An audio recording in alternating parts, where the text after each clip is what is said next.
वजीफा बताऊंगा, लेकिन पहले एक सवाल होगा, उस सवाल का जवाब सच देना, झूठ नहीं बोलना। झूठ बोलेंगे तो वजीफा काम नहीं करेगा, सच बोलेंगे तो वजीफा काम कर जाएगा। तो ठीक है, पूछिए। हम उनसे पूछते हैं कि आपको कोई गाना याद है? गाना वो जो रिकॉर्ड में चलता है, सिनेमा में, फिल्मों में होता है। अब वो थोड़ा सा सोचने लगते हैं, बोला आपने वादा किया है सच बोलेंगे, सच बोलो। तो कहते हाँ याद है। आप ठीक है सुनाओ गाना। अब थोड़ा परेशान होता है, हमने कहा नहीं सुनाओ, उसी में तो इलाज है आपका। आप हमारे पास इलाज के लिए आए हैं तो अब इलाज इसी में, आप सुनाओ। वो पहले तो बगैर ट्यून के, बगैर तर्ज के बोलने लगता उसके बोल। हमने कहा नहीं इसकी तर्ज में आप करो। अब मजबूरन वो तर्ज में गाना गाता है, और उन्होंने कहा और इसके बाद क्या है, और क्या है, और क्या है, वो कई मिसरे याद है, उसको सुनाता। फिर हम पूछते हैं उससे भी, ये आपने कब कैसे याद किया इसे? कहा नहीं वो याद तो मैंने नहीं किया, सुन के याद हो गया। अच्छा कब सुना आपने? कहा नहीं वो बहुत पहले जब स्कूल पढ़ता था, कॉलेज में जाता था, ये गाना बहुत चलता था, हर जगह यही चलता था, वो सुन सुन के याद हो गया। अब हम उससे कहते भाई इससे मालूम हुआ कि आपके कुव्वते हाफिजा में, मेमोरी पावर में कोई कसूर नहीं। वो तो ठीक है, आपका कुव्वते हाफिजा तो ठीक है, कभी बचपन में कॉलेज में गाना सुना वो अब तक याद है, आप ट्यून के साथ याद है, आप सुना भी रहे मुझे, और उसे आपने याद भी नहीं किया। कमाल ये है कि सिर्फ सुना तो याद। आपका कुव्वते हाफिजा तो शानदार है। फिर ये सूरतें क्यों नहीं टिक रही है?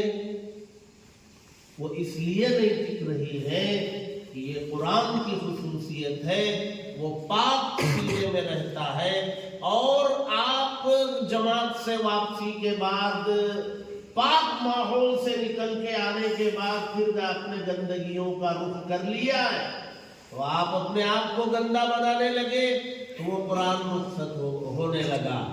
आप दोबारा उस पाक माहौल में आ जाइए, कुरान रुक जाएगा, वो टिकेगा और ज़बान से जारी भी करवा देगा।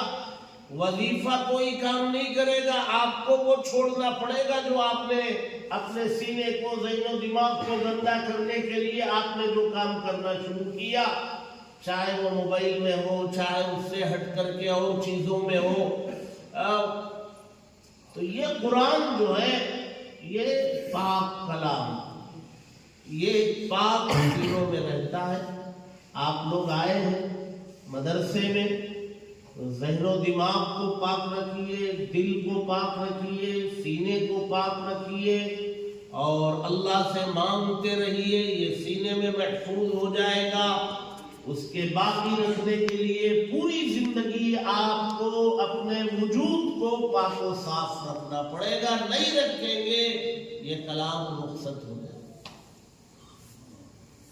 ये अल्लाह का कलाम है, ये दुनिया में किसी इंसान की लिखी हुई किताब नहीं। इसका ताल्लुक आसमानों से है, अल्लाह की जात से है। ये ऊपर से आया हुआ कलाम बड़ा मुश्किल था, हमारी ज़बानों से जारी होना तो बहुत मुश्किल था।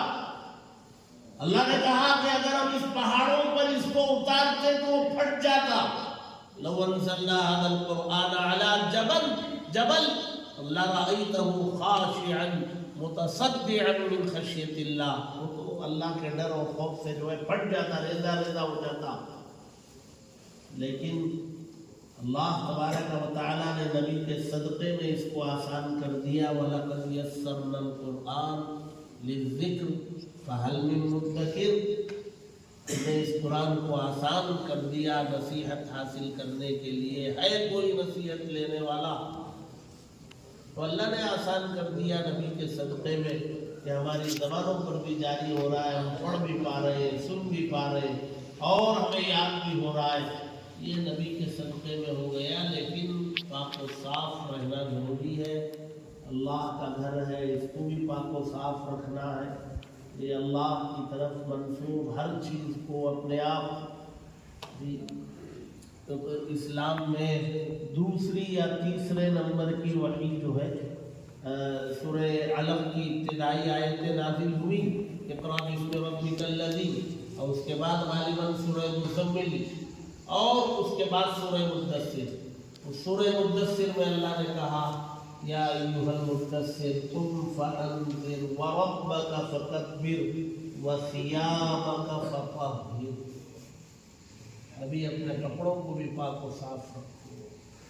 والرجز فاہجر، اور وہ جو گندگی ہے سوچ کی، فکر کی، عقیدے کی یا دوسری